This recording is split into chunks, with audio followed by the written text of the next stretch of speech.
మన ఫ్యామిలీ అందరికీ శుభోదయం అని చెప్దామని వీడియో తీశాను కానీ శుభోదయం కాస్త శుభ మధ్యాహ్నం అయిపోయిందండి. ఉదయం తీసిన వీడియో ఇప్పటికి అప్లోడ్ చేస్తున్నాను. పండక్కి పిల్లలు 2 రోజులు సెలవులు ఇచ్చారని వచ్చారు కదా, పిల్లలతో అసలు టైమే తెలియట్లేదు. కొద్దిసేపు పని చేసుకోవటం, కొద్దిసేపు వాళ్ళతో మాట్లాడటం, కొద్దిసేపు పని చేసుకోవటం, కొద్దిసేపు వాళ్ళతో ఆటలాడటం. ఆటలు అంటే ఈ అష్టాచమ్మ డాడీ ఇట్లా అనమాట. అందుకని వీడియోలు సరిగా తీయలేకపోతున్నాను, సరిగా అప్లోడ్ చేయలేకపోతున్నాను.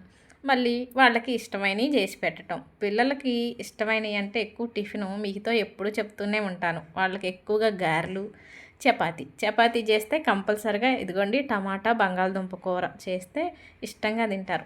ఎవరైనా అంతేలేండి, ప్రతి ఇంట్లో ప్రతి తల్లి అంతే, పిల్లలకి ఇష్టమైంది చేసి పెట్టాలనుకుంటుంది. అందుట్లో పిల్లలేమో ఎక్కడో ఉండి చదువుకుంటూ హాస్టల్లో ఉండి తింటాం, ఎలా ఉంటున్నారో ఎలా తింటున్నారో వాళ్ళకే తెలియాలి. డబ్బులైతే మనం హాస్టల్ ఫీజులు కడుతూనే ఉంటాం, కానీ వాళ్ళు హాస్టల్ వాళ్ళు కూడా ఎంత మంచిగా చేయాలన్నా చేయలేరు కదా. ఉదాహరణ ఇద్దరు చేసుకున్న వంటకి నలుగురికి చేసిన వంటకే రుచిలో తేడా వస్తుంది. అలాంటిది 100 మంది ఉంటారు కదా హాస్టల్లో. ఇదే కాకుండా ఈ మధ్యన ఇంకో పెద్ద ప్రాబ్లం వచ్చాయి. ఎక్కడో యుద్ధాలు జరుగుతున్నాయి, మనకేమో గ్యాస్ సిలిండర్లు రవాణా రావట్లేదని హాస్టల్ వాళ్ళకి మరీ ఇబ్బందిగా ఉందంట. కొందరేమో కట్టెలు పొయ్యి పెట్టి చేస్తుంటే కొందరు తొందరగా అయిపోయే వంటలు చేస్తున్నారు. ఉప్మా, పులిహోర, జీరా రైస్ ఇలాంటివి ఇంటి దగ్గర చేస్తేనే కసులాడతారు. ఇక హాస్టల్ అంటే అంతే సంగతులు. ఇష్టం ఉన్నా లేకపోయినా ఒకసారి తప్పదులేండి, కానీ రోజు ఆహారం లేకపోయినా కానీ తట్టుకోగలం. కానీ బాధ అనిపించేది ఏంటంటే ఆ యుద్ధాలు జరిగే వీడియోలు టీవీలో ఫోన్లలో చూస్తున్నాం కదా, అమాయకులైన ప్రాణాలు ఎన్నో పోతున్నాయి పసిపిల్లలతో సహా. అదే బాధగా ఉంది.